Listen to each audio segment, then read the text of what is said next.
है पेशेंट्स इर्द गिर्द आपके?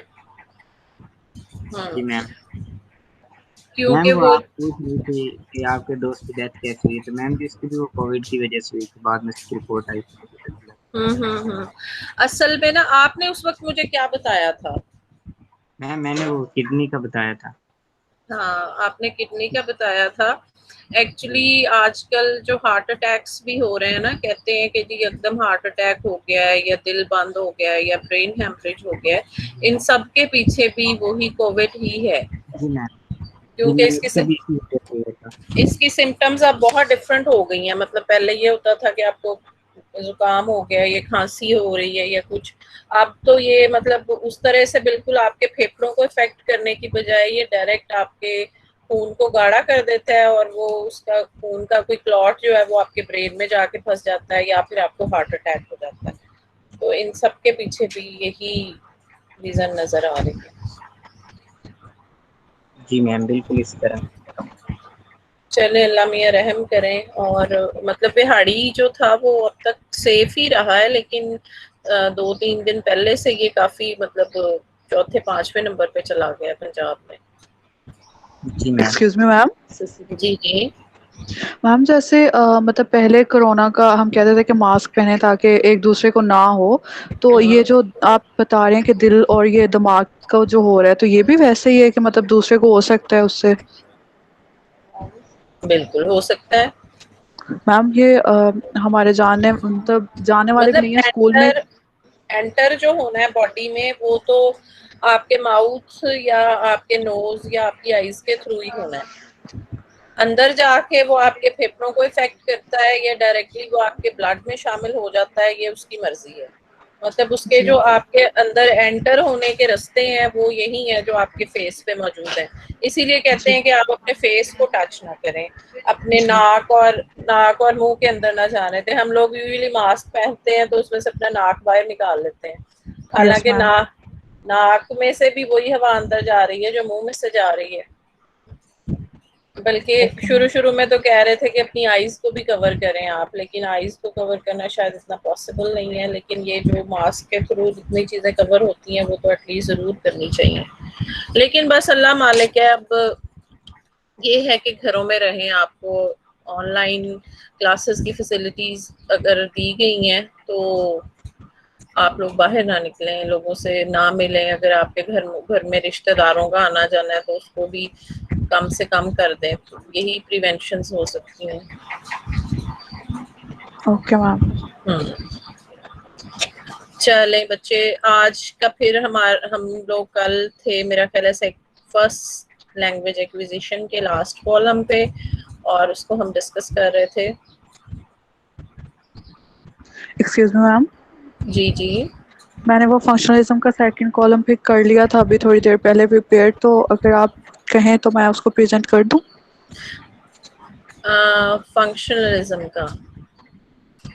फंक्शनलिज्म तो हम कर नहीं चुके पहले। You will ma'am have to उसका you will have to wait till the end. Second column नहीं हुआ उसका?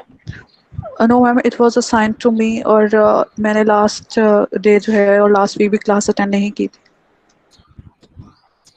But somebody else would have been presented that from the other section.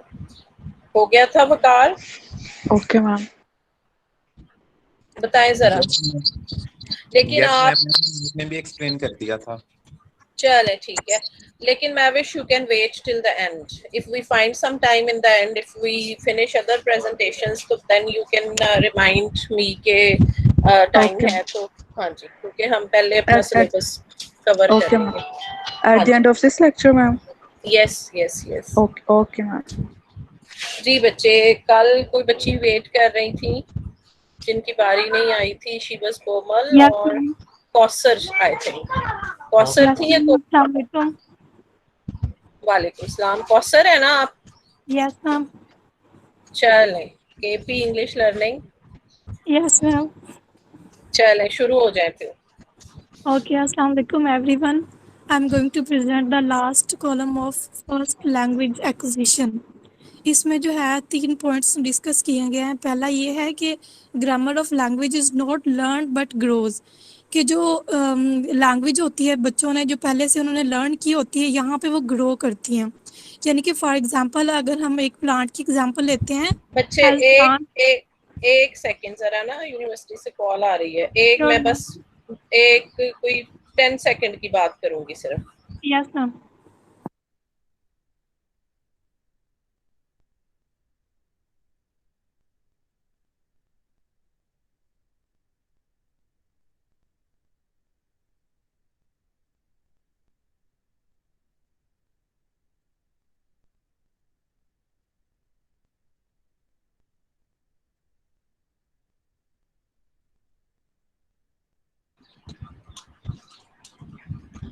Yes बच्चे, you can carry on now. Okay ma'am. तो हम इसमें discuss कर रहे थे कि grammar of language is not learn but grows, कि बच्चों ने जो लैंग्वेज सीखी होती है ना उसको यहाँ पे वो ग्रो करते हैं।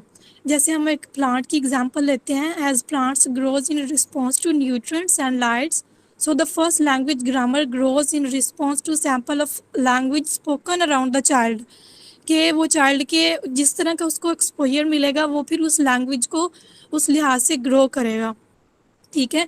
दूसरा इसमें यह है कि first language that is parasitic on more general cognitive development, कि कॉग्निटिव डेवलपमेंट मींस कि उनकी जो मेंटल डेवलपमेंट होती है स्टूडेंट की वो स्टेज पे होती है। और उसमें यह है, instead of knowledge language is just one of the results of more general mental abilities which enables humans to construct mental representation of world. Knowledge of a language grows as child's mental abilities grow, कि जिस तरह उसकी mental abilities grow करेंगी इसी तरह उनकी जो language होगी वो भी ग्रो करेगी। This being the effect of child interacting with his और हर इन्वायरमेंट, कि उसको जिस तरह का एक्सपोजर मिलेगा, इन्वायरमेंट मिलेगा, उस लिहाज से उसकी जो नॉलेज होगा, जो उसने सीखा होगा, वो ग्रो करेगा। बस यही दो चीज़ें इसमें बताई हुई हैं कि उन्होंने जो लैंग्वेज लर्न की होती है स्टूडेंट ने और बच्चों ने, चाइल्ड ने, तो वो फिर जिस तरह का उनको एक्सपोजर मिलेगा, एनवायरनमेंट मिलेगा, तो वो उनकी जो होगी लैंग्वेज होगी, उनका नॉलेज होगा, वो ग्रो करेगा। Right. Yes, in the first paragraph, the same जो पहले से चल रहा था, नेटिविस्ट या मेंटलिस्टिक अप्रोच चॉम्स्की की जो है उसकी बात हो रही है, and the same words or the same ideas are being explained again कि जब आपका एक्सपोजर होता है तो एक्सपोजर से आप सीखते हैं, और जितना एक्सपोजर ज़्यादा होता जाता है your language grows with exposure, and you already have capability to capture or to catch that the things which are happening around you, the linguistic things which are happening around you. ठीक है, तो उससे आपका knowledge या आपकी grammar जो है वो बढ़ती जाती है। उसके बाद का जो पैराग्राफ है that is about another theory. ठीक है, इसमें एक एक थ्योरी, दो तो वही थ्योरीज हैं, बिहेवियरिस्टिक को इसमें निगेट किया गया है but is not directly named, उसका नाम नहीं लिया गया, लेकिन उसके जो आइडियाज हैं उनको निगेट किया गया है। मेंटलिज्म को ज़्यादा इसमें, मेंटलिज्म या इनेटिज्म जो भी है, इसको नेचुरलिज्म, इसको ज़्यादा इसमें एक्सप्लेन किया गया because the author seems to believe in that, और एंड में वो फिर किसी एक और थ्योरी की का जिक्र कर देता है। अब फर्स्ट लैंग्वेज के हवाले से उसने जो थ्योरी का जिक्र किया है that is the theory of cognitive development, जिसमें वो ये कहता है कि लैंग्वेज जो है इसके लिए कोई स्पेशल कारनामा करने की ज़रूरत नहीं है, कोई स्पेशल इसके लिए हमें कोई स्किल नहीं चाहिए, इसके लिए कोई स्पेशल हमारे पास इक्विपमेंट नहीं है, जैसे कि क्लेम करता है चॉम्स्की। बल्कि ये कहते हैं कि जैसे बाकी चीज़ें ग्रो हो रही हैं, जैसे आपकी बाकी मूवमेंट्स ग्रो हो रही हैं, आपकी अकल बढ़ रही है, आपकी चीज़ों को समझने की सलाहियत बढ़ रही है, उसके साथ साथ आपकी लैंग्वेज भी ग्रो करती जाती है। So this was all. जी, और कौन सा बच्चा है लास्ट कॉलम के लिए?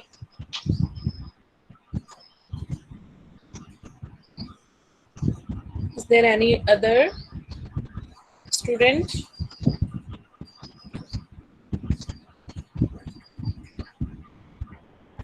No? Vakar, not from your class.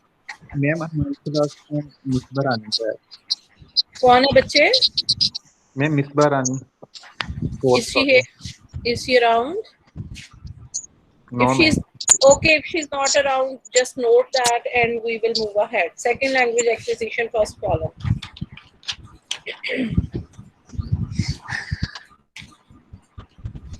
अस्सलाम वालेकुम मैम। वालेकुम सलाम। वाह भाई वाह, क्या बात है। नाइला शाहीन है, Mohammad Shahzad, both are here to present. जी मैम। कौन पहले करना चाह रहा है? मैम जो आप बोल रहे हैं, जिसको बोल देंगे वही कर दे। जी मैम। अल्फाबेटिकली देख ले। नाइला एन MN होता है या NM होता है? MNOP या यस मैम, MNOP होता है। चले जी, मोहम्मद शहजाद, फिर आप पहले कर लें। Okay ma'am. Second language acquisition. First of all के सेकंड लैंग्वेज बेसिकली तो लर्न की जाती है, इसके साथ एक्विजिशन क्यों लिखा हुआ है? इसका आंसर ये होगा कि जो लिंग्विस्ट हैं वो ट्राई कर रहे हैं, बल्कि वो डिफरेंट थ्योरीज दे रहे हैं कि ये सेकंड लैंग्वेज भी एक तरह से एक्विजिशन ही है, बल्कि हम कह सकते हैं कि ट्राई कर रहे हैं सेकंड लैंग्वेज को एक्विजिशन कहने की, क्योंकि इसमें भी फर्स्ट लैंग्वेज की तरह सिस्टमेटिक स्टेजेस होती हैं कि आप जो मर्जी कर लें। बच्चे के माइंड में स्टेजेस हैं, जैसे ग्रामेटिकल स्टेज, पहले वो मॉर्फोलॉजी मतलब सीखेगा, फिर नेगेशन, फिर क्वेश्चन फॉर्मेशन, और इस तरह तरतीब से मतलब कि पहले वो नाउन सीखेगा, फिर वो जिस तरह बॉयज से बॉयज बनाना सीखेगा, फिर वो नाम वाले सेंटेंसेस बोलेगा, तो फिर वो क्वेश्चन बनाएगा। जिस तरह मतलब फर्स्ट लैंग्वेज सीखी जाती है, इसी तरह सेकंड लैंग्वेज भी एक्वायर की जाती है। And then second studies which have looked specifically at the effect of tutor environment necessarily have generally found that effect of correction, reward and reinforcement is not directly evident in the way L2 learners develop. ये कह रहे हैं कि जो second language है उसमें जो बच्चे जिस तरीके से सीखते हैं उसमें रिवार्ड, रीइंफोर्समेंट एंड करेक्शन इतना खास मतलब इफेक्ट नहीं करती। हाँ कि ये रेट जो है लर्निंग का उसको बढ़ा सकती है। Third, the knowledge that L2 learners acquire appear to go beyond what they were exposed to in the input. Just in the case of L1 learners, it is generative in sense that L2 learners are able to produce novel. ये कह रहे हैं कि मतलब L2 वाले जो है उनकी जनरेट मतलब क्रिएटिविटी जो है वो L1 के निस्बत ज्यादा होती है। L2 वाले जो L2 के जो लर्नर्स हैं वो novels, poetry, such kind of literary works में ज्यादा इफेक्टिव नजर आते हैं। नहीं नहीं नहीं नहीं नहीं नहीं बच्चे, यहाँ पे आपने गड़बड़ कर दी है। ये आप एक्सप्लेन कर रहे हैं जस्ट इस चीज को, and it is the same in both. ये L1 में भी ऐसा ही है और L2 में भी ऐसा ही है कि हम जो सेंटेंसेस बोलते हैं वो सेंटेंसेस सारे हमने सुने नहीं होते, कि वही बात हो रही है कि we listen or we are exposed to a number of sentences and then we start producing sentences on the same pattern. मतलब हम सिचुएशन के लिहाज से जो हमने तो कोई चंद एक सेंटेंसेस ही सुने हुए हैं ना, या 100 सेंटेंसेस सुने हुए हैं और उसकी बेस पे हम बहुत से सेंटेंसेस बनाने के काबिल हैं, and it is same in both L1 and L2। आपने इसको थोड़ा सा मिस इंटरप्रेट कर दिया था। चले ठीक है, कौन सी लाइंस थी जिन्होंने आपको कंफ्यूज किया था? सर मैम ये जो सेकंड पैराग्राफ है, third, the knowledge that acquire appears to go beyond what they were exposed to in input. Just in the case of L1 learners, it is generative in the sense that L2 learners are able to ठीक है।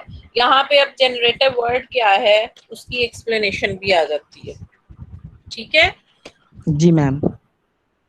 So it also relates to generativism. जी ma'am, मतलब कि हम एक rule सीख कर उससे लातादाद सेंटेंसेस बनाते हैं। राइट, ठीक है, आगे चलें। अच्छा, ये यही पैराग्राफ है, सिर्फ यही कॉलम है ना आपका? जी मैम। अच्छा, तो रिमेनिंग जो है वो फिर नाइला कर लें। ओके और मैम, मैं कर देती हूँ। और Shahzad, you want to continue या नाइला को कहें कि वो कर दें रिमेनिंग? मैम जैसा आपके नहीं, ये आप पे भी डिपेंड करता है ना, कई दफा बंदा इतना एंथुसियास्टिक होता है कि जी ये मैंने ही करना है। मैम फिलहाल ना मैं इधर बड़ी गर्मी में बैठा हुआ बस चले मैंने चले, पंखी ठीक नहीं है, है ऐसा। Okay Naila, you can continue, you can continue. Okay ma'am, ma'am second paragraph से स्टार्ट करूँ? सेकंड कौन सा? इन्होंने मेरा ख्याल ये सेकंड कर दिया हुआ है। मैम यही जो ये एक्सप्लेन कर रहे थे उसी को मैं कर देती हूँ अगेन। चले वहीं से कर दे शुरू, ठीक है। Okay ma'am. Studies which have looked specifically at the effect of tutored environments on SLA have generally found that the effect of correction, reward, and reinforcement is not directly evident in the way L2 learners develop. Second paragraph में ये बताया गया कि studies के according कि जो tutor environment है उसका इफेक्ट क्या है SLA पर, और जो ट्यूटर होता है वो जस्ट इंस्ट्रक्ट कर रहा होता है लर्नर को, मतलब एट द टाइम वो लर्नर को रीइंफोर्स या करेक्शन या फिर रिवार्ड नहीं दे रहा होता, बस जस्ट वो इंस्ट्रक्ट कर रहा होता है। उसको रीइंफोर्स या करेक्शन का या कोई रिवार्ड का मतलब ऐसा कुछ भी नहीं दे रहा होता, जो कि बेसिकली हमने देखा है कि L1 में होता है। SLA में बस जो लर्नर है वो उसकी जो डेवलपमेंट है वो हो रही होती है, बट रीइंफोर्समेंट, रिवॉर्ड और करेक्शन ये ऐसी चीजें मतलब नहीं होती। देन है third, the knowledge that L2 learners acquire appear to go beyond what they were exposed to the input, just as in the case of L1 learners. It is generative in the sense that L2 learners are able to produce novel utterances. Third paragraph में ये बताया गया कि जो SLA में learner जो होते हैं उनको जो इनपुट दी जाती है वो इस अच्छा, इनपुट से कहीं ज्यादा। आपने ये सेकंड से शुरू किया था जहां पे लिखा हुआ second, studies which have looked specifically at the effect of tutored environments. Yes ma'am, yes ma'am. अच्छा, इसमें क्या साबित क्या हुआ? मैम इसमें ये बताया गया है कि जो अगर हम इंस्ट्रक्शंस देते हैं तो इंस्ट्रक्शंस देने से क्या होता है? मैम मतलब जो एक इन्वायरमेंट होता है लर्नर्स के लिए, मतलब उसमें वो L2 जो है वो लर्न कर तो रहे होते हैं, लेकिन जैसे हमने ये देखा था कि L1 में बच्चों की करेक्शन हो रही होती है, रीइंफोर्स कर रहे होते हैं, लेकिन इसमें ये नहीं होता। गड़बड़ है यहाँ पे थोड़ी सी। शहजाद, आपने इसको कैसे मैम एक्सप्लेन दोनों में किया? ही नहीं होती है मैम इसमें वो बोल रहे थे कि जो करेक्शन है, रीइंफोर्समेंट है, और एक और था पता नहीं क्या था, मेरे पास अभी नोट्स नहीं है, तो वो बोल रहे थे कि इसका डायरेक्टली इफेक्ट नहीं होता है L2 में, ये बस रेट को इनहेंस करते हैं। आप क्या कहती है नाइला? हाँ जी मैम ऐसे ही है, मतलब वो डायरेक्टली तो जो होता है ना सॉरी ट्यूटर, वो लर्नर को डायरेक्टली तो रीइंफोर्स नहीं कर रहा होता या फिर उसको कोई रिवॉर्ड दे रहा होता है या करेक्शन कर रहा होता है, ऐसा कुछ नहीं हो रहा था मैम।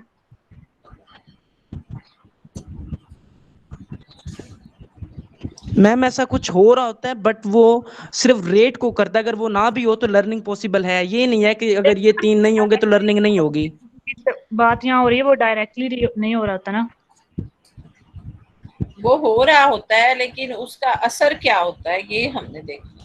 मैम उसका असर मतलब सिर्फ वो रेट को एनहांस करता है, अगर वो उस मतलब प्रोसीजर को लर्निंग का है वो चेंज नहीं करेगा। Let me read the lines myself कि क्यों नहीं आप agree इस पे कर रहे हैं। Studies which have looked specifically at the effect of tutored environments on SLA have generally, और ये हमें पता है कि SLA होता ही tutored है most of the time. Environments on SLA have generally found that the effect of correction, reward and reinforcement is not directly evident in the way L2 learners develop. So ये नहीं कहा गया कि ये हो रहा होता है या नहीं हो रहा होता, they are only talking about their effect. ठीक है, so यहाँ पे कोई कंपैरिजन नहीं है L1 या L2 का, उसका इफेक्ट, उसके इफेक्ट की बात सिर्फ हो रही है। ठीक है, चलें आगे। The knowledge that L2 learners acquire appear to go beyond what they were exposed to in the input, just as in the case of L1 learners. It is generative in the case that L2 learners are able to produce novel utterances which they have not encountered in the input.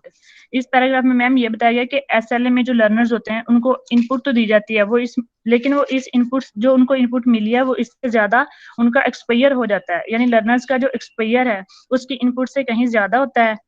Learners को जो दी गई input है वो इससे बढ़ के perform कर होते हैं, जैसे कि इसमें एग्जांपल दी है नॉवल अटरेंसेस की, यानी नॉवल अटरेंसेस हालांकि उसकी जो इनपुट है लर्नर की उसमें तो वो ये चीजें नहीं दी गई थी, लेकिन जो लर्नर है वो इसको फिर भी परफॉर्म कर रहा होता है। यस, चलें आगे। L2 acquisition is not inevitable. There are considerable differences between individuals in success in acquiring L2s, and as group L2 learners are rarely as successful as native speaker. Fourth one जो paragraph है इसमें यह बताया गया कि जो L2 acquisition है वो इनएविटेबल नहीं है। इसमें यह बताया गया कि कंसिडरेबल डिफरेंसेस होते हैं कुछ L2 लर्नर इंडिविजुअल में जो कि एग्जिस्ट कर रहे होते हैं, और हर इंडिविजुअल की जो कैपेसिटी होती है L2 को एक्वायर करने की वो डिफरेंट होती है as compare to an other individual. Then इसमें ये बताया गया कि L2 लर्नर्स जो होते हैं इनको कंसीडरेबल एक्सपायर दिया भी जाए फिर भी वो नेटिव स्पीकर की तरह कामयाब नहीं हो रहे होते हैं। देन इसमें क्रिटिकल एज का मैम जिक्र किया गया कि 6 to 7 ईयर्स जो होते हैं, इसके बाद प्रोग्रेसिवली ये होता है कि मेजोरिटी ऑफ L2 लर्नर जो होते हैं वो SLA को इजीली एक्वायर नहीं कर पाते जैसे कि नेटिव स्पीकर जितना इजीली कर पाते हैं। Ma'am that's all. राइट, ठीक है। नेक्स्ट, इसमें कोई कंफ्यूजन तो नहीं है किसी को? If not then we can move to the next column.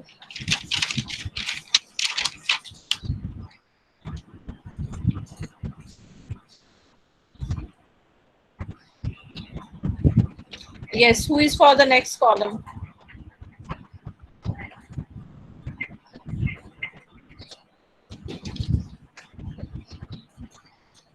Ma'am हमारी क्लास से उमर महमूद है। Yes, Umar.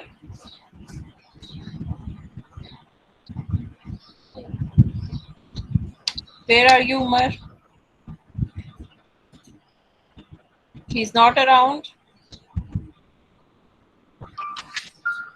Yes ma'am, he is not here. जी, करम। मैम हमारी क्लास में से अशीकुर रहमान है। जी, अशीक है।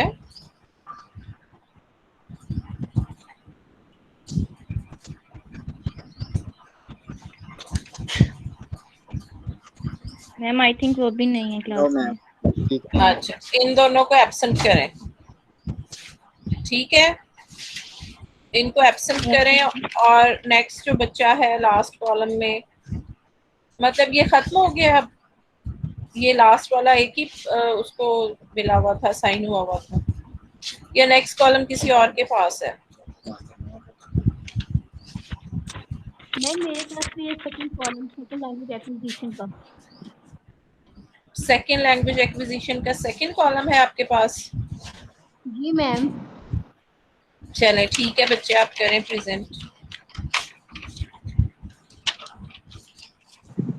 Assalamu alaikum class, my name is Sanjit and today I am here to present the topic about second language acquisition.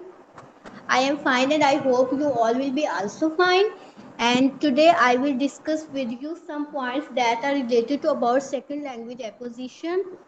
So there is a point that the researcher explored that the theory which is appropriate for the first language may also be appropriate for the second language. The reason is that because the learner follow pattern of because in this the learner follow the pattern of development.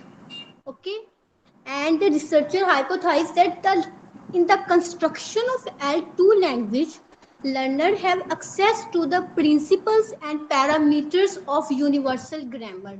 Universal grammar is basically related to grammatical principles. Okay, and there is also a point that it is access to the properties of subconscious language which produced observed systematicity. Systematicity, it means that there is a effectiveness of correction, there is a feedback on the route of development, and there is a generativity of L2 grammar. ठीक है, and there is one of the problem for this approach that means that two type of question have been asked, that there may be a problem, there may be a question that these questions are asked that where should be difference between first and second language acquisition, and why there is a critical period after which acquisition become less successful. Okay, but there are some external factors that are responsible for inhibiting its operation or for stopping this operation, and these factors are affective factors, motivational factors, or attitudinal factors. Affective factors are basically related to our emotions, our feelings. Okay, and the motivational factors are basically our achievements or our advancements, and attitudinal are related to our beliefs or our norms. Okay, these were the points that were discussed, but in contrast there is also some other points that are opposite to these points which I have discussed. Okay, first point is that some researchers argue that there is a fundamental differences hypothesis, like there is a mention the name of Bailey, Warman, I think that type of 1889, this type of. Okay, that mechanism underlie for the development of L2 are different from the L1. You guys have discussed that there is also means that it is opposite to the points that I have discussed in first. So the researchers said that there is a mechanism underlie for the development of L2 are different from L1, and learning of second language is an inductive procedure. Inductive procedure is basically related to discovering the learning, means that learners discover rules by examples. Learners have ability to pick out the things. Learners have ability to learn the language rules. As you can say that if we are in the class, then we have ability that what we have to pick, but at in the starting age we have no ability. When we are child, we have no ability that what is wrong and what is right, but this is the inductive process. The meaning of inductive means that there is a discovery learning, means learner discovered the rules by examples. But at the last there is also a point that they claim that learners start by acquiring pronominal word order, means that there is a subject word object. This is the sequence. So this is my very small topic, so which I have discussed with you, and that's all from my side. Thank you.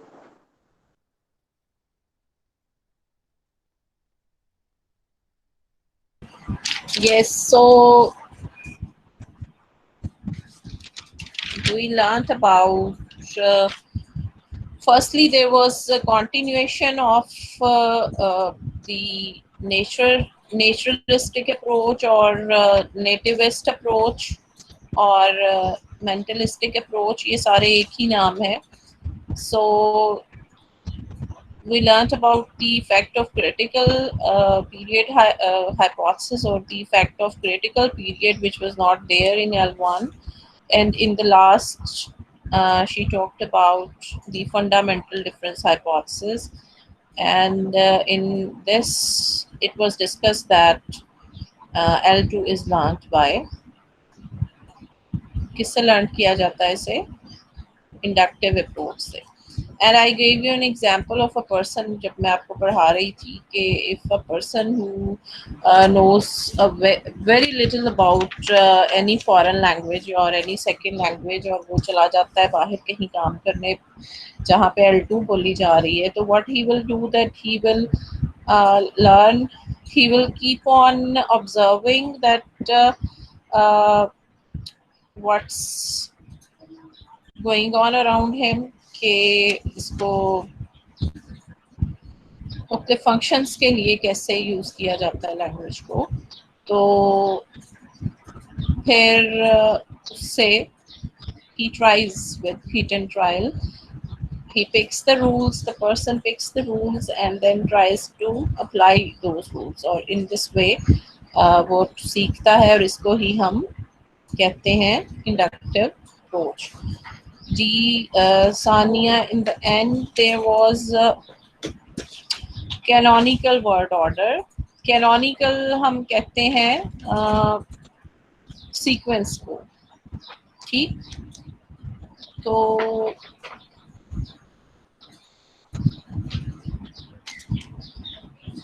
yes, let me see यहाँ पे क्या कह रहा है. इसको last को जरा एक दो लाइंस में दोबारा बताएं Sania. It means, ma'am, that there is a sequence. The researchers claim that they have acquiring the canonical word order means that there is a sequence which we learned about subject, verb, and object. There is a sequence due to which we are conscious about that language, because this is inductive process and we follow the rules of a language.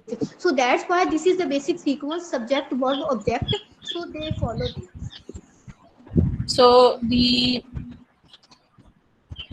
language learner learns the canonical word order. He comes to know about the word order, etc. Because this is the most salient in the samples of language learners encountered.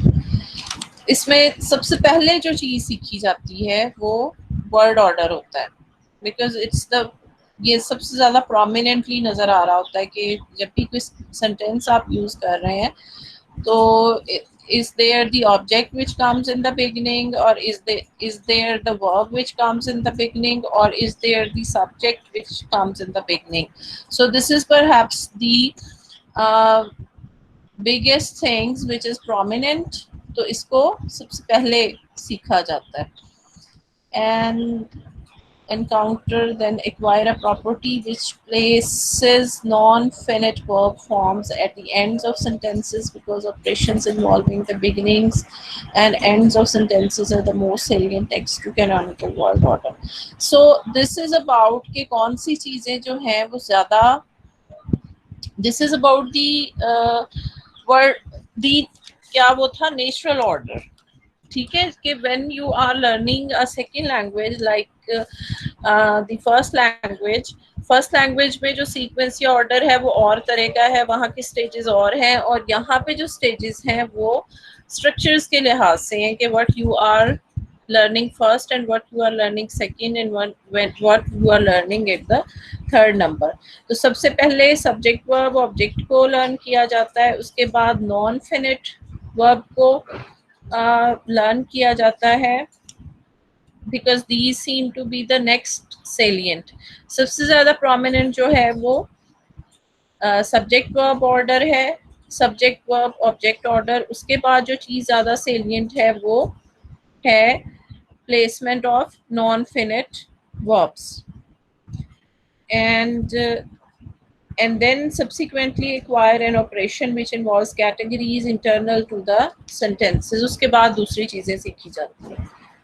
So you have just to remember that first thing which is learned वो क्या है, the second thing जो learn की जाती है वो क्या है, and so on. And in the end, the debate between these two approaches has been one of the major features of SLA research during the late 80s and 90s. बस ठीक है, इतना ही फ्यूचर ट्रेंड्स फिर हमें time मिला तो पढ़ेंगे, ये मेरा ख्याल पहले भी नहीं पढ़ाए थे मैंने आपको. So good Sania, there was a different thing in Sania कि उन्होंने she tried to present the whole content in English, तो ये अच्छी बात है. मतलब there should be something like that. ये मैं आपको शुरू से कह रही हूँ कि you should try to. हमें टीचर्स को इसलिए बीच में कोड मिक्सिंग करनी पड़ती है या उर्दू करना पड़ता है, because we have to make each and everything clear to you. But students जो हैं they must be using English all the time. ठीक है, so try to do that. It was a good effort. ठीक है, जी next, अब हमने theories हो गई थी पिछले वीक में, हमारी theories were covered and first language and second language acquisition is covered, और अब हमने मेथड्स पे जाना है। Yes ma'am. Yes ma'am. जी, और मेथड्स हमारे पास कितने हैं? नेचुरल को अभी छोड़ा हुआ है हमने, जी मैम। नेचुरल को छोड़ के 4 मेथड्स, तो वो जी बच्चे करें। अच्छा, आप लोगों ने उसको डिटेल में खुद से भी पढ़ना है, ये नहीं कि सिर्फ जो प्रेजेंटर ने प्रेजेंट किया आप उस पर रिलाई कर लें। मैंने आपको पहले भी कहा हुआ है कि हम जो एंड पे चीज़ें हैं, अगर वो आपके प्रेजेंटर्स ने कवर की हुई है तो बड़ी अच्छी बात है, क्योंकि एंड में थे कोई प्रिंसिपल्स थे शायद जो मैंने कहा था कि आपने ये खुद से पढ़ने हैं, and if there is a new word or a new term, so you must be knowing about that. चले GTM से शुरू करें। Ma'am should I start? Yes. Assalamu alaikum everyone. Here is Arish Masood, and today I'm going to discuss the grammar translation method. Grammar translation method is first documentated teaching method, that is an old or classical method of teaching, and it has a little familiarity with structuralism, and the focus is on grammar and structures or vocabulary,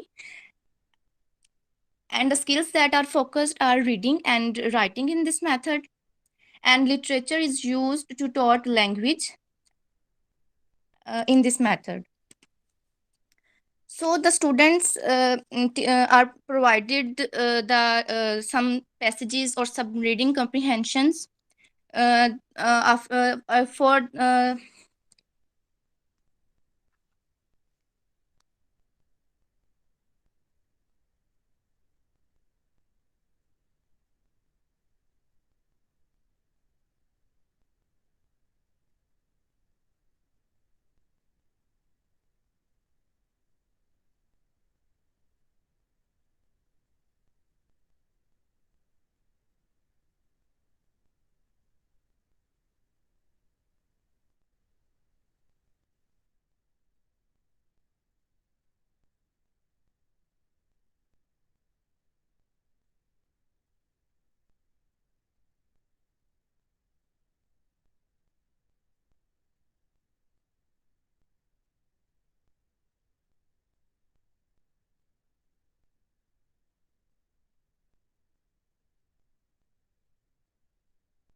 जी बच्चे, reach.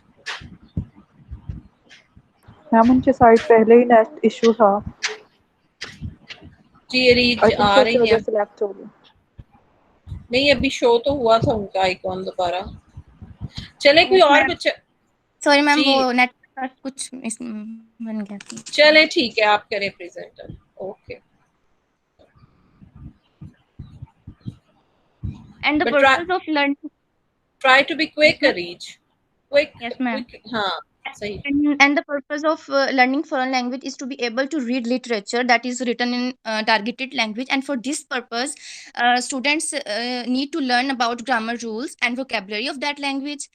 In grammar translation methods, teacher is authoritative in the classroom, and L1 is allowed in the classroom. L2 is not the goal of speech, and students in this method deductive approach is used, which means that explicit rules are provided. Students have or are given rules, grammar rules, and they asked to and they are told to memorize that rules and apply them to other examples. And in this method, vocabulary and grammar are emphasized, and the students translate new words that are equivalents of L2 in L1, which means they learn vocabulary items through comparison, and they translate L1 into L2 and L2 into L1, and the teacher and students in the classroom ask questions in their native language. If student makes errors, then teachers supply them the correct answer, or either they select the students to supply the correct answer. And uh, and then there are some techniques that are used in grammar teaching method. That our first technique is translation of literary passages. Students are given some passages, they translate it from L2 into L1 and L1 into L2. Then they are given a reading comprehension question. The passage that they have read, they are asked to answer the questions of that very passage. Then teacher antonyms and synonyms is a technique that is used. Teacher gives some set of words and asks students to find the antonyms and synonyms. And ma'am यहाँ पे कोग्नेट्स का word जो है वो use हुआ है. Ma'am आप इसको एक्सप्लेन कर दीजिएगा काइंडली. ये वर्ड मैंने आपको कहा था पर्टिकुलरली. मैम इसमें जो कॉग्नेट्स में मैंने जो देखा था मैम, उसमें ये था कि दो लैंग्वेजेस में सेम वर्ड जो है उसके स्पेलिंग और प्रोनाउंसिएशन जो है वो मतलब सेम हो, लेकिन जो मीनिंग है वो डिफरेंट हो सकता है. अच्छा, मीनिंग डिफरेंट हो सकता है या होता है? मतलब होता है या मीनिंग भी सेम होता है? मैम मीनिंग डिफरेंट होगा, मतलब उसका L2 और L1 में जो मतलब दो लैंग्वेजेस हैं उनमें स्पेलिंग और प्रोनाउंसिएशन सेम हो सकती है, लेकिन आई थिंक मीनिंग डिफरेंट होता है. चले मैं आपको let me check the second person who is going to present, फिर उसके बाद मैं बताती हूँ जी. Okay ma'am. Then deductive application of rule है. इसमें grammar rules presented with example, मतलब एक्सप्लिसिट रूल्स दे दिए जाते हैं. Students are given the rules and they have memorize that rules and then apply to the examples that are given by teacher. Then fill in the blanks. There are some sentences are given that have missing. जी next बस करें. Reach आप next को दे दें. Okay ma'am. कौन है next? हाँ जी.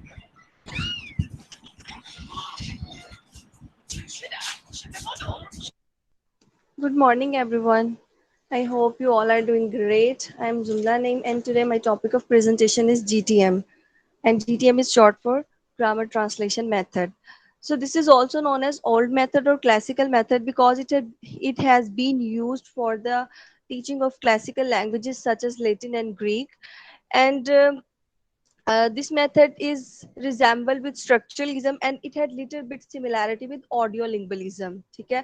And this method is very economical because यहाँ पे कोई हमें equipment special type के required नहीं होते हैं. टीचर जो होता है वो बुक पे और जो बोर्ड मार्कर और बोर्ड वगैरह पे रिलाई करता है. और यहाँ पे बहुत सारे जो स्टूडेंट्स हैं उनको हम पढ़ाना एक साथ अफोर्ड कर सकते हैं. लार्ज नंबर ऑफ स्टूडेंट्स जो है उनको हम एक साथ टीच करवा सकते हैं इस मेथड के थ्रू. और ये जो मेथड है this is very popular among the developing countries. ठीक है. और इस मेथड के अंदर जो बेसिक फोकस होता है वो वोकैबुलरी पे होता है, ग्रामर पे होता है एंड स्ट्रक्चर के ऊपर होता है. ये मेथड जो है इनके स्टार्ट में ऐसा माना जाता था कि ये जो मेथड है वो फॉरेन लैंग्वेज लिटरेचर के जरिए हम टीच करवाएंगे स्टूडेंट्स को. और उसमें ये होता था कि जो स्टूडेंट्स थे वो लिटरेचर को पढ़ते थे फॉरेन लैंग्वेज के और उसके अंदर से ग्रामर रूल्स जो थे उनको सीखते थे. और वहाँ पे ऐसा कंसीडर किया जा रहा था कि इसके थ्रू स्टूडेंट जो है वो अपनी जो नेटिव लैंग्वेज है उसके रूल से भी, ग्रामेटिकल रूल से ज़्यादा फेमिलियर हो जाएंगे. और इन केस अगर स्टूडेंट्स जो है वो इसको फॉरेन लैंग्वेज को अपनी कम्युनिकेशन में नहीं भी यूज़ करते हैं तो दे विल बी एबल कि वो अपनी जो नेटिव लैंग्वेज है उसको इफेक्टिवली जो बोल भी सकेंगे और उसको अपनी जो राइटिंग वगैरह उसमें भी यूज कर सकेंगे. ठीक है. और इसके अंदर ये है कि जो ये वाला मेथड है इसके जरिए स्टूडेंट्स की इंटेलेक्चुअल ग्रोथ होती है. ठीक है. यानी कि स्टूडेंट जो है वो इंटेलेक्चुअली ग्रो करते हैं और वो उनकी एक मेंटल एक्सरसाइज है लर्निंग ऑफ लैंग्वेज होती है. कैरेक्टरिस्टिक्स इसकी हम देखते हैं कि reading of a foreign language literature इसके अंदर होती है जो कि मैंने आपको पहले बता दिया है. और इसके अंदर कल्चर को भी जो है पढ़ाया जाता है स्टूडेंट्स को, लेकिन कल्चर की जो स्टडी होती है that is limited to the fine arts and literature, जो कि उन्हें क्लास में पढ़ाया जा रहा है।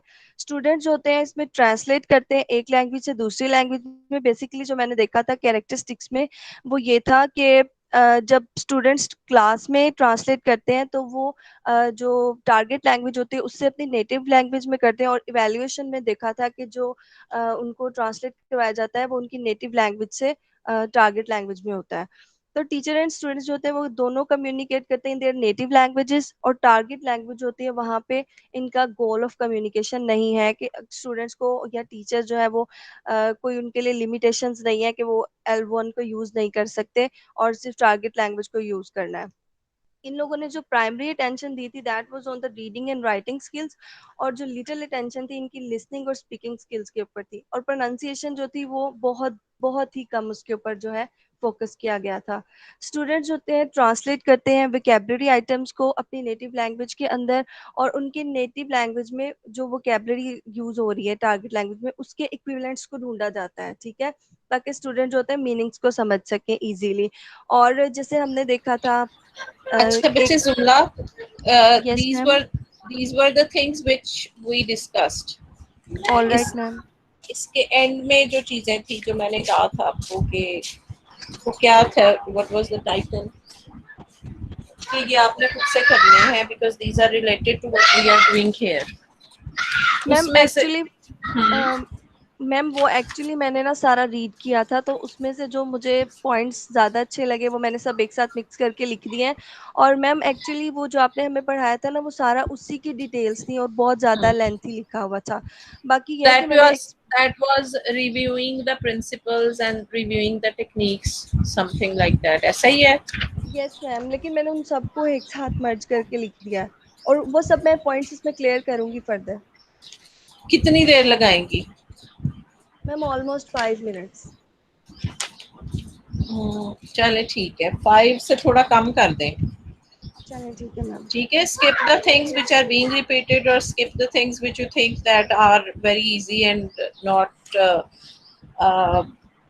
very informative. All right ma'am. उनको ओके तो यहाँ skip करके ना जल्दी से 2-3 मिनट में इसको करें। ओके ओके मैम ठीक है। जो स्टूडेंट्स होते हैं उनको ग्रामर रूल्स दिए जाते हैं, उनको यूज़ करते हुए वो सेंटेंसेस प्रोड्यूस करते हैं, और जो ग्रामेटिकल रूल्स होते हैं वो बहुत ज़्यादा जनरल होते हैं, उनसे स्पेसिफिक एग्जांपल्स वगैरह जो है वो उन्होंने बनानी होती हैं, और इस चीज़ को बहुत ज़्यादा यूजफुल कंसीडर किया जा रहा होता है। फिर स्टूडेंट्स को बोला जाता है कि जो रूल्स उन्हें बताए गए हैं वो उन्हें मतलब स्टेट करें क्लास के अंदर, और टीचर जो होता है इस मेथड के अंदर अथॉरिटी कंसीडर किया जा रहा होता है। टीचर का इंटरेक्शन टुवर्ड्स द स्टूडेंट्स बहुत ज़्यादा होता है, और स्टूडेंट का स्टूडेंट के साथ इंटरेक्शन इस मेथड में कम होता है, ठीक है। और स्टूडेंट्स की जो इमोशंस जो उनके फीलिंग्स वगैरह होते हैं उनके साथ डील करने के लिए भी कोई प्रिंसिपल नहीं इस मेथड ने इंट्रोड्यूस करवाया था। और in case correction of error यहाँ पे कैसे की जाती है कि स्टूडेंट्स अगर जो रॉन्ग आंसर प्रोवाइड करते हैं तो टीचर जो है वो अथॉरिटी है और वो उनको राइट आंसर जो है प्रोवाइड करेगा। और इन केस अगर टीचर को लगता है कि एक स्टूडेंट ने आंसर गलत दिया है तो वो दूसरे स्टूडेंट से बोल सकता है कि आप इसको करेक्ट करें, और अगर वो नहीं करता तो फिर टीचर जो है वो अल्टीमेटली उसको करेक्ट आंसर प्रोवाइड करता है। इसमें बहुत ज़्यादा ग्रामेटिकल चीज़ें जो है उनको भी मेमोराइज किया जाता है, लाइक टेंसेस वगैरह है, और भी बहुत से ग्रामेटिकल पैराडाइम्स जो है उनको मेमोराइज किया जाता है। और यहाँ पे इवैल्यूएशन का जो प्रोसेस है वो ये है कि रिटर्न टेस्ट लिए जाते हैं स्टूडेंट से जिसमें उन्होंने ट्रांसलेट करना होता है नेटिव लैंग्वेज से टारगेट लैंग्वेज के अंदर जो उनको पैसेजेस वगैरह दिए हुए होते हैं, ठीक है। और questions about the foreign culture and questions that ask students to apply grammatical rules are also common. तो इस तरह की चीजें जो होती हैं वो स्टूडेंट्स से पूछी जाती हैं। So ma'am that's all about the presentation. What do you know about cognates जो अभी हम बात कर रहे थे? मैम जैसे उन्होंने बोला था ना फर्स्ट प्रेजेंटर ने, तो आई वाज आल्सो एक्सपेक्टिंग कि ये आप क्लियर कर देंगे बिकॉज मुझे भी इसकी कुछ खास समझ नहीं आई है। शाबाश। I am sorry ma'am. नहीं सॉरी की बात नहीं है, मतलब आप सारे लोग जो है ना वो बड़े स्पून फेड हो गए हैं। एक मतलब मैंने आपसे कहा कि इसमें कुछ ऐसी चीजें आएंगी जो नॉवल होंगी जो मैंने डिस्कस नहीं की हैं, these things I am leaving to you. तो आप लोग वो भी नहीं कर सके। चले, कॉग्नेट्स जो होते हैं ये वो वर्ड्स होते हैं जो सेम ओरिजिन से होते हैं या ये काफी एक दूसरे से रिजेंबल कर रहे होते हैं। इनकी वैसे डिफरेंट एक्सप्लेनेशंस भी हैं, जैसे जो मैं आपको एग्जांपल दे रही हूँ, हो सकता है इससे कोई डिफरेंट एग्जांपल भी हमें मिले। जैसे bottle is the word in English and we have the word बोतल in our language. So bottle and bottle, they seem to be cognates। ठीक है, यहाँ पे इन cognates ये मतलब इनके स्पेलिंग या इनका ओरिजिन वो सारा कुछ एक जैसा लग रहा है, although these are being used in different languages। इस केस में इन दोनों का मतलब भी एक ही है, लेकिन इनका मतलब डिफरेंट हो सकता है या नहीं हो सकता, वो अभी हमें देखना है। ठीक है, I will check that further and tell you. लेकिन इस वक्त जो मेरे जहन में है वो यही है कि एक ही तरह के वर्ड्स जो डिफरेंट लैंग्वेजेस में यूज हो रहे हो, और मेरा जहाँ तक ख्याल था कि उनका मतलब भी शायद एक जैसा ही हो, तो उनको हम कॉग्नेट्स कहते हैं।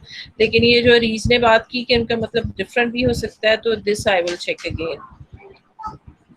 ठीक, तो for the time being it's जो मेरे जहन में आ रहा था वो मैंने आपको बता दिया। जी, नेक्स्ट बच्चा डायरेक्ट मेथड के लिए जो 2 बच्चे हैं वो आ जाए मैदान में फौरन से। जी मैम। Yes ma'am. मैम मेरे पास डायरेक्ट मेथड है। जी स्टार्ट करें फिर तैयबा।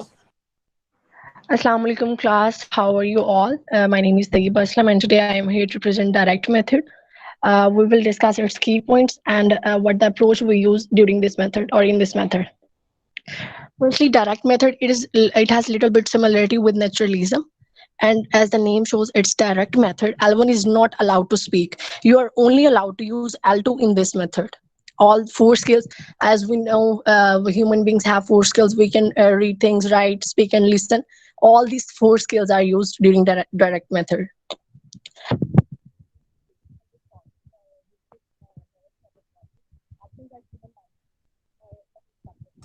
बच्चे आपकी आवाज नहीं सुन रही हमें, या सिर्फ मुझे ही नहीं सुन रही? बाकी लोगों को आ रही है? आ रही है, अब आ रही है। मैं अगेन स्टार्ट करूं? जी कंटिन्यू करें आप बस। इसके अंदर ना जो हमारी 4 skills है ना, वो are very important. Reading, writing and speaking skills are given equally importance.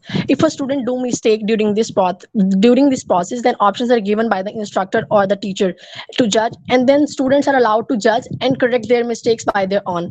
Students learn target languages in their communication and during this process. In this process, native language is never used. Either teacher gives charts and models and graphs and picture to illustrate things to do things more clear to the students or to the learners. L1 is not used. Either we use pictures and charts to elaborate their concept and to make things more clear to the learners. There we discuss 2 approaches: deductive approach and inductive approach. But inductive approach is used in direct method.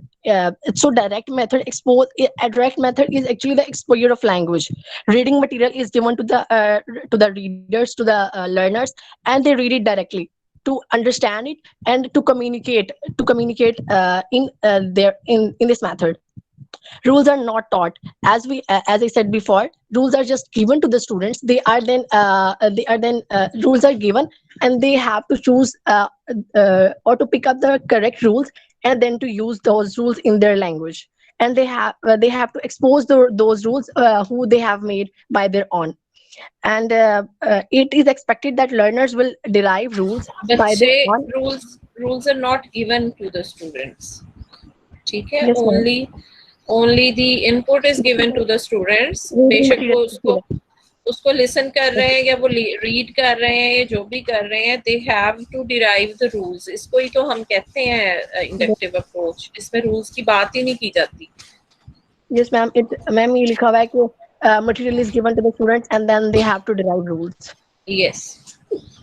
And ma'am then deductive method जो होता है उसके अंदर first हम लोग rules देते हैं, जैसे हम लोग सेंटेंस फॉर्मेशन का कोई रूल होता है, जैसे कि हमारे पास एक प्रॉपर सेंटेंस फॉर्मेशन का स्ट्रक्चर होता है, subject, then we have to use verb और एस और ईएस ऑब्जेक्ट, एंड देन जी यहाँ पे आप डिडक्टिव की बात ना करें, इससे कंफ्यूजन हो जाएगी। बस इतना कहें कि डायरेक्ट मेथड जो है वो इंडक्टिव यूज करता है। इंडक्टिवली यूज होता है, यस मैम। हाँ, डिडक्टिव जो था वो पहले में था जीटीएम में।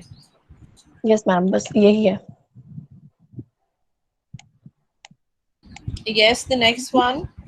जी मैम, मैं करूं? जी करम, most welcome. Assalamu alaikum class, myself Karam Shehzad. Today I'm here to present the topic direct method. Direct method क्या होता है? Direct method में हम direct टारगेट लैंग्वेज यूज करते हैं, इसमें हम फर्स्ट लैंग्वेज यूज नहीं करते। अगर टीचर और कोई स्टूडेंट्स टीचर से बात करता है तो वो डायरेक्ट मेथड में बात करेगा, टारगेट लैंग्वेज में बात करेगा, L1 यूज नहीं करेगा। In this method 4 skills reading, writing, listening and speaking are focused. इसमें L1 अलाउड नहीं होती और teacher and student transfer things in L2। Teacher use objects, for example Relaya, charts, model or map to clear the concept to the children. Inductive approach is used, which means there are no explicit grammar rules given either language learners. Direct exposure like notes etc. They didn't taught how to make sentence they by themselves or by the exposure induced structure and drive rules. अगर और इसमें ये होता है कि एक culture is used to taught language, और इसमें जो कल्चर होता है इसमें स्टूडेंट्स जो होते हैं वो जो टारगेट लैंग्वेज यूज कर रहे होते हैं, पीपल जिन्होंने की होती है उनकी लाइफ हिस्ट्री के बारे में वो पढ़ते हैं। बस मैम इनफ। जी नेक्स्ट बच्चा कौन है?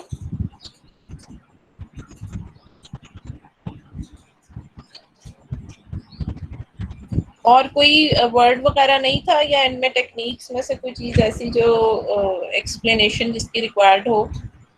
Yes class.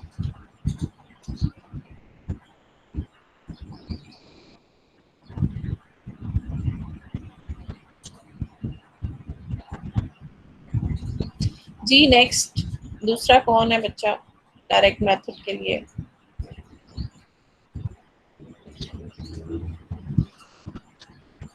Ma'am direct method हो गया है, अब मैम आगे ऑडियो अच्छा रिंगोलिज्म। ठीक है ठीक है ठीक है ठीक है राइट। जी डायरेक्ट मेथड के लिए कोई क्वेश्चन आप बच्चों के पास? कोई टर्म ऐसी इसमें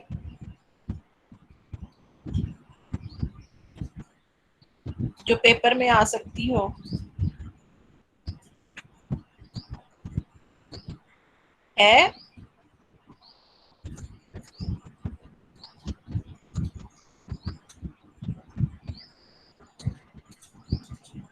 चलें ठीक है, नहीं तो ना सही। जी अगला क्या है? ऑडियो लिंग्वली था, तीसरे नंबर पे पढ़ा हमने।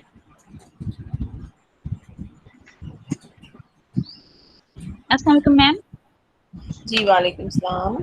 मैम मैं प्रेजेंट करूं ऑडियो लिंग्विज्म? यस बच्चे, why not. Okay ma'am, thank you. Welcome. Assalamu alaikum. My name is Fiza Mariam, and today I'm gonna present audio linguism in front of you. So, audio linguism is a teaching method, and it has focus on both structuralism and behaviorism. So, as we know that it has focus on structuralism. So there are 3 skills of languages that are very important in it, and these are grammar, phonology, and speaking. So in this they use the deductive approach. As you know that the deductive approach is the approach in which the rules are already given. So in this the students have to follow the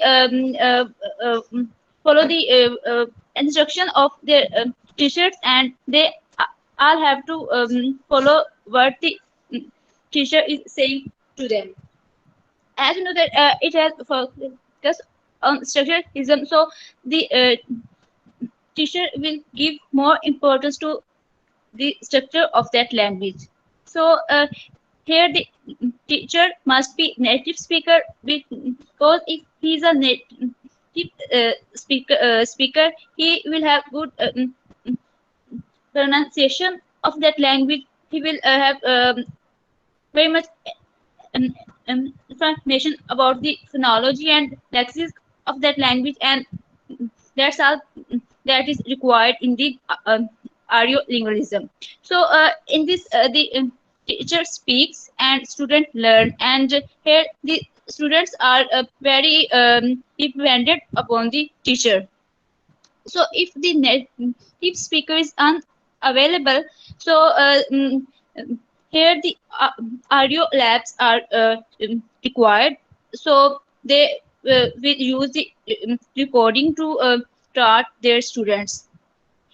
As I have mentioned earlier that it is also for focus on behaviorism. So in this the students learn by drilling or repetition. So in the drilling or repetition, teacher say a word or a line or a sentence to students, and students have to repeat that line or sentence, and they will repeat it many times. So at the end, that line or that word will be easy to understand for them, or they will grasp that word or that sentence.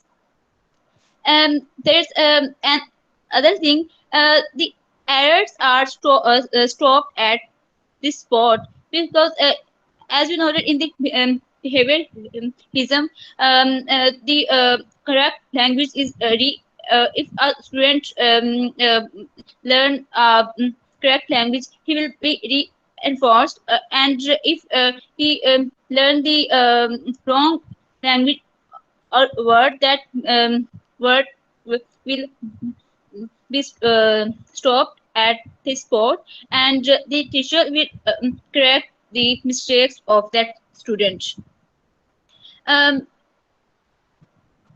Ma'am, that's all from my side.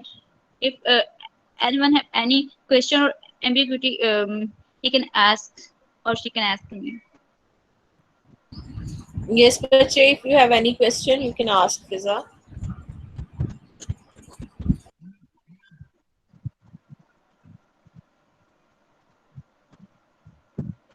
I think everything is clear to them, I hope. Yes, everything is clear to them always. They never have any problem. Yes, Bache, ji Anila. Audiolingual method में inductive approach या deductive approach होती है? Deductive approach होती है इसमें, क्योंकि जो है जो टीचर होता है ना, जो स्टूडेंट होता है वो अपने टीचर पे फुली डिपेंडेंट होता है, और जो टीचर होता है वो उसको जो है वो ही रूल्स बताएगा जो पहले से ही डिटरमाइंड होंगे. इसमें जो स्टूडेंट होता है वो खुद से लैंग्वेज को लर्न नहीं करता, वो टोटली डिपेंड होता है टीचर पे, और जो टीचर होता है वो स्टूडेंट को जो प्री डिटरमाइंड जो रूल्स होते हैं वो ही बताता है, और जो स्टूडेंट होता है वो उन्हीं रूल्स को लेके जो है वो लैंग्वेज को लर्न करता है. इसमें मेरा ख्याल है ऑडियोलिंगुअल मेथड में ही मैंने आपको बताया था अप्रोच, ये अप्रोच के लिहाज से कि इसमें ये अप्रोच यूज होती है, वो यही मेथड था ना? यस मैम, यही था. इसमें आपने बताया था डिडक्टिव का और इंडक्टिव का. तो इसमें अप्रोच होती कौन सी है? मेरा ख्याल है कि मैंने इसी में ही आपको बताया था कि मैं आज तक यही समझती रही हूँ कि ये डिडक्टिव अप्रोच है, लेकिन इसमें ये लिखा हुआ है कि ये इंडक्टिव है. इंडक्टिव अप्रोच होती है. इसमें Fiza is very right and I have been thinking the same, I had the same idea कि इसमें डिडक्टिव अप्रोच है. मतलब मैं आज तक पिछले बहुत सालों से यही समझती रही थी कि इसमें डिडक्टिव अप्रोच है, but this time I was alarmed कि इसमें इंडक्टिव अप्रोच है, बट दे क्लेम कि हम यूज करते हैं। सारे के सारे जो इसमें इंडिकेशंस हैं, सारे के सारे जो सिग्नल्स हैं, सारी जो प्रैक्टिसेस हैं वो डिडक्टिव वाली हैं, बट दे क्लेम कि ये इंडक्टिव है। ये कौन से पेज पे है भला, ये जो जहां पे इंडक्टिव लिखा हुआ है? I will again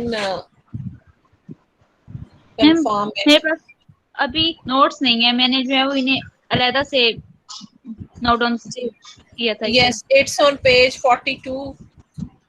पेज 42, 43 जो है वहां पे है। 42 में पहला पॉइंट है, 14 number point, students are given no grammar rules, grammatical points are taught through examples and drills. Although the students are given structures, उनको structures दे दी जाती हैं, उनको practice करवाया जाता है, but they are not told explicitly. Inductive में ये होता है कि टीचर एक्सप्लिसिटली रूल को बताता है कि यहाँ पे नाउन आएगा, यहाँ पे वर्ब आएगा, यहाँ पे ये आएगा। इसमें बताता नहीं है, पूरा सेंटेंस बोलता है और फिर उसकी प्रैक्टिस करवाता है। इसमें धोखा होता है जरूर के डिडक्टिव लगता है, but this is not deductive. So you can all read this point. 14 number observation जो है वो आप पढ़ सकते हैं दोबारा से, ठीक है? यस, फिजा के अलावा और कौन है? मैम अलमास रहमान थी, लेकिन वो है नहीं मेरा ख्याल क्लास में।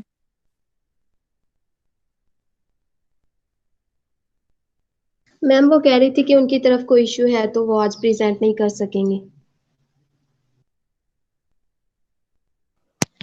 मैम मेरा टॉपिक है कम्युनिकेटिव लैंग्वेज टीचिंग, फिर मैं करूं?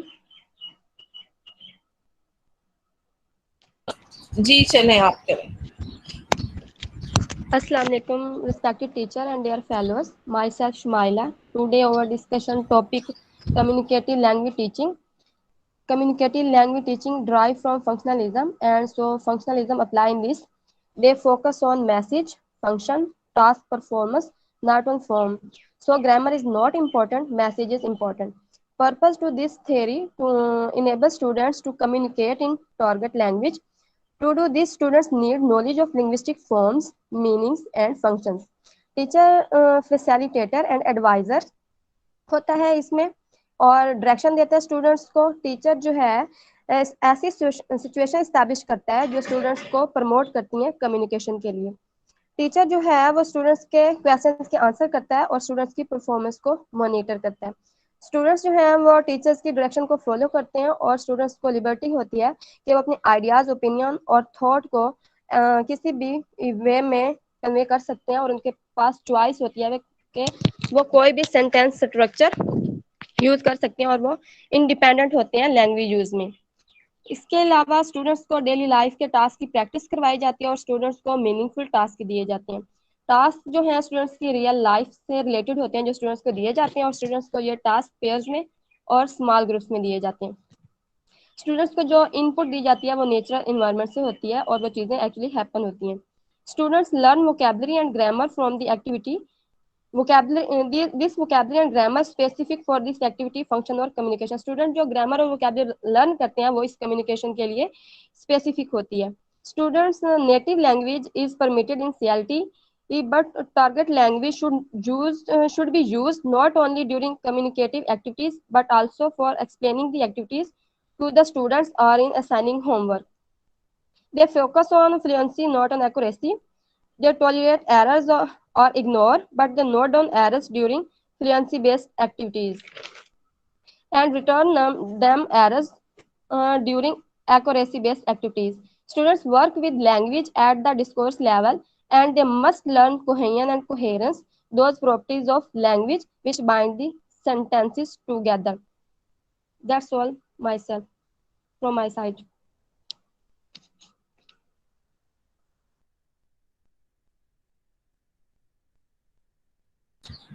Yes, Richard, is there anything which you want to get explained from Shumaila?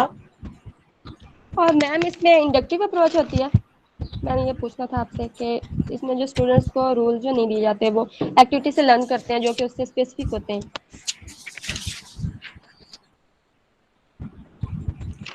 There is nothing mentioned about कि इसमें inductive है या deductive है, so but it seems that it's inductive because nothing is taught to them from the very beginning. They are put into tasks. उनको पहले दिन से task में डाल दिया जाता है, तो फिर जाहिर है इंडक्टिव ही है। मैम इस वजह से तो इंडक्टिव कह सकते हैं क्योंकि इसमें स्टूडेंट्स को एक्सप्लिसिटली रूल जो नहीं दिए जाते कि उनको मटेरियल दिया जाता है, एक्टिविटी करवाई जाती है, तो फिर उससे रिलेटेड वो लर्न करते हैं, तो फिर इंडक्टिव ही। जी जी, any question which you want to ask? अस्सलाम वालेकुम मैम। जी वालेकुम सलाम आयशा। मैम मेरा भी ये टॉपिक है, मैं प्रेजेंट करूँ इसको? अच्छा एक मिनट बच्चे। अच्छा, आपको मैं तो आज तक आपको शामिला ही समझती रही हूँ। आपका नाम शुमाइला है? यस मैम शुमाइला है। तो फिर शामिला क्यों लिखा हुआ है?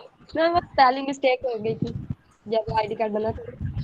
अच्छा चलें, ठीक है। Okay Ayesha, you can start. अस्सलाम वालेकुम क्लास। मेरा टॉपिक है कम्युनिकेशन लैंग्वेज टीचिंग। ये मेथड ऑफ टीचिंग है और इसका जो मेन पर्पस ये है कि लैंग्वेज को टीच करना है। तो आपको जो लैंग्वेज टीचिंग आपने सिखाना है लैंग्वेज को, तो उसके लिए आपको कम्युनिकेट होना बहुत ज़रूरी है। इसमें लैंग्वेज टीचिंग के लिए कम्युनिकेट में फ्लुएंट होना ज़रूरी है। It means communication refers to society and social views. ये एक्चुअली फंक्शनलिज्म से ड्राइव की गई है, मतलब कि फंक्शनलिज्म को फॉलो किया गया लैंग्वेज टीचिंग में। फिर यहाँ पे नेक्स्ट पॉइंट आता है कि लैंग्वेज फंक्शंस को परफॉर्म करने के लिए एक कम्युनिकेटिव सोर्स है। इसका पर्पस ये है कि आपने सोसाइटी में कम्युनिकेट किस तरह करना है। फिर नेक्स्ट इसका पॉइंट है कि फोकस ऑन कन्वे मैसेजेस। इसमें ये फोकस नहीं किया जाता कि आपको ग्रामेटिकल रूल्स, स्टाइल, फॉर्म्स ये आती हैं, बल्कि आप इसमें जो मेन फोकस ये होता है कि लैंग्वेज के यूज़ आपको आता हो कि आपने इसको किस तरह यूज़ करना है। फिर इसका पॉइंट आता है कि स्टूडेंट्स को मीनिंगफुल टास्क दिए जाते हैं, उनको रियल लाइफ बेस्ड टास्क दिए जाते हैं जो कि एक्चुअली एग्जिस्ट करते भी हैं। जिस तरह के हाइम्स के मॉडल में भी उन्होंने ये कहा था कि लैंग्वेज का आप फर्स्ट ऑफ ऑल आपको लैंग्वेज का पता होना चाहिए, सेकंड उसका यूज़ का पता होना चाहिए कि वो अप्रोप्रिएट है, थर्ड फिर उन्होंने कहा था जो कि इम्पोर्टेंट था कि वो एक्चुअली अकर करता हो, कि वो नेचुरल लाइफ से या रियल लाइफ से वो टास्क जो आप बच्चे को दे रहे हैं वो रियल लाइफ से रिलेट करता हो, ताकि अगर कभी वो उसे रियल लाइफ में फेस करना पड़े तो वो इजीली कम्युनिकेट कर सके। फिर इसमें बात आती है फ्लुएंट होने की, कि फ्लुएंसी की कि आपका फ्लुएंट होना बहुत ज़रूरी नहीं है, बल्कि आपका एक्यूरेट होना बहुत ज़रूरी है। कि किसी भी लैंग्वेज को टीच करना है तो आपकी कम्युनिकेशन पर काम होना चाहिए कि मैंने कौन सी जगह पर क्या बोलना है, मेरी जो लैंग्वेज है जो मैं बोल रहा हूँ क्या वो अपना फंक्शन परफॉर्म कर रही है, कि अगला बंदा मेरी बात को समझ रहा है, और जो मैं लैंग्वेज बोल रहा हूँ वो सोसाइटी में कंपेटेबल है या नहीं है वो। फिर इसका ये है कि कम्युनिकेशन अप्रोच को रीच करना है हमने इसमें लर्नर इंडिपेंडेंट होता है। ये टोटली है कि लर्नर सेंटर्ड होती है ये टीचिंग मेथड। इसमें टोटली लर्नर पे ही होता है कि वो कैसे अपने टास्क को परफॉर्म करता है। और इसमें ये होता है कि लर्नर मिस्टेक भी कर सकता है, लेकिन उन्होंने ये कहा है कि वो मिस्टेक कर रहा है पर accuracy with the passage of time आएगी। उसमें इसका फ्लुएंट होना, इनका मेन फोकस ये होता है कि जब फ्लुएंसी होगी तो टाइम एक्यूरेसी भी टाइमली आ जाएगी। फिर इसमें यहाँ पे बताया गया है कि टीचर्स का जो रोल होगा वो क्या होगा। इसमें teachers remain in the classroom as a facilitator to be done the communication process among all the students. फिर वो इनकरेज करें टीचर्स लर्नर्स को कि वो ज्वाइन करें क्लास एक्टिविटीज़ को, और फिर वो स्टूडेंट्स के क्वेश्चंस के आंसर करें, और वो also play the role of communicator, guide करे स्टूडेंट्स को about classroom activities and monitor the error and give positive feedback। ये इसमें यही है कि मैम इसमें फोकस किया जाता है मीनिंग पर, कम्युनिकेटिव कॉम्पिटेंस इसमें डिजायर्ड गोल होता है, लर्नर सेंटर्ड होती है ये, और फ्लुएंसी इस प्राइमरी गोल होता है इसमें। That's all from my side. Excuse me ma'am. जी बच्चे। मैम अभी इन्होंने कहा कि ये फंक्शनलिज्म से ड्राइव की गई है, तो उसमें हमारा सारा फोकस जो है फ्लुएंसी पे होता है, एक्यूरेसी को हम नहीं देखते हैं, ऐसे ही है ना? जी इन्होंने भी यही कहा है मेरा ख्याल है। आयशा ने यही कहा है। मैम इस पहले उन्होंने कहा है कि फ्लुएंट होना ज़रूरी नहीं है, उसके बाद दोबारा इनने जब इंग्लिश में एक्सप्लेन किया उससे थोड़ी देर पहले उन्होंने मतलब कन्फ्यूजन थी, वाज नॉट क्लियर। मैम इसमें उन्होंने बताया हुआ है कि फ्लुएंसी बेस्ड जो एक्टिविटीज होती है ना उसमें फ्लुएंसी पे फोकस होता है, लेकिन उसके दौरान जो एरर्स होते हैं ना उन्हें नोट डाउन कर लिया जाता है, लेकिन जब एक्यूरेसी बेस्ड एक्टिविटीज करवाई जाती हैं तो तब वो एरर उन्हें करेक्ट करवाए जाते हैं। मतलब ये तो कॉन्टेक्स्ट टू कॉन्टेक्स्ट है ना कि वो सिचुएशंस के लिहाज से तब्दील हो रहा है, तो ये क्लियर करना चाहिए था उन्हें। जी फ्लुएंसी जो है that is more important, accuracy comes afterwards. ठीक है, this is the whole story कि Yes, ma'am. you have to be fluent first। अब टीचर आप में एक्यूरेसी कैसे लाता है या नहीं लाता है ये बात की बात है। So accuracy fluency is the first thing. Teacher note down करता जाता है चीज़ों को, अब वो किस स्टेज पे जाके उनको एक्यूरेट करवाएगा when they will be totally fluent. ठीक है, तो उसको डिले कर दिया जाता है एक्यूरेसी को, एक्यूरेसी ट्रेनिंग या एरर्स को खत्म नहीं किया जाता, उनको पॉइंट आउट नहीं किया जाता। Teacher might note the errors they make and at any further stage after a month और 2 जब उसको लगे कि फ्लुएंट हो गए स्टूडेंट्स टोटली, तो देन ही और she might discuss those things in any way. हो सकता है वो जैसे खुद से वो वर्ड्स बोले ताकि बच्चे जो हैं उसको कॉपी करें या जो भी करे, इट्स नॉट डिस्कस्ड हियर। ठीक है, so fluency comes first and accuracy later. बस जी, आपका हो गया अब कंप्लीट मेरा ख्याल है ये सारा। Yes ma'am. अच्छा, अब हम आपके पेपर के पॉइंट ऑफ व्यू से बात करते हैं। न्यू ईयर एग्जाम्स, एक तो आप बिहेवियरिज्म करेंगे, मेंटलिज्म करेंगे, और आप ये तीनों जो हैं हमारे स्कूल ऑफ थॉट्स करेंगे। ये थेरीज में आते हैं, ये जो 5 पॉइंट्स है ना, दोनों थेरीज और ये तीनों स्कूल्स, ये एक थ्योरेटिकल बैकग्राउंड है लैंग्वेज टीचिंग की। उसके बाद टीचिंग मेथड्स जो हैं ये आप करेंगे जितने हमने किए हैं। We haven't done natural approach, तो यू विल लीव दैट। ठीक, इसके बाद आप करेंगे साइकोलिंग्विस्टिक्स का। इसमें एक छोटा सा पोर्शन है जो हमने फर्स्ट सेमेस्टर में भी किया हुआ है, जिसमें 1 या 2 सफ़ों का है, जिसमें सिर्फ ये लिखा हुआ है कि साइकोलिंग्विस्टिक्स क्या करती है। तो that is not something which needs to be discussed or which needs a lecture or which needs a discussion. You will just read that once ताकि एक तरह से हम कहें कि हमने उसको कवर कर लिया है। ठीक है, so this is all for your midterm.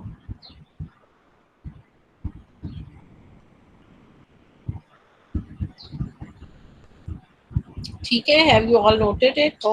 Okay ma'am. School of thought के बाद आपने क्या बताया था? स्कूल ऑफ थॉट के बाद मैंने आपको बताया है आप मेंटलिज्म और बिहेवियरिज्म करेंगे, फिर आप तीनों school of thoughts schools of thought करेंगे, फिर आप टीचिंग मेथड्स करेंगे, और साइकोलिंग्विस्टिक्स पे आपके हैंडआउट्स में 1-2 पेजेस का वो आसान सा नोट है जो हमने फर्स्ट सेमेस्टर में भी पढ़ा हुआ है, वो भी आप करेंगे। ठीक है, ओके मैम, ओके। एंड आपका पेपर जाहिर है इतना मुश्किल नहीं होगा। ये चंद चीज़ें हैं जो हमने कोई 2-3 दफ़ा रिवाइज की हुई है। मैंने जब आपको खुद से पढ़ाया है तो तब भी मैंने 2-2 दफ़ा इन चीज़ों को रिपीट किया है, और अब फिर दोबारा से हमने उसको एक वीक लगा के हमने उसको एक आपके थ्रू भी उसको एक तीसरी रिवीजन भी दे दी है। तो I think that there shouldn't be anything difficult. ठीक है, ओके मैम। अच्छा, एक और मशवरा मैंने आपसे लेना था। मैं इसको ज़रा 1 मिनट रिकॉर्डिंग को क्लोज करके just for a couple of minutes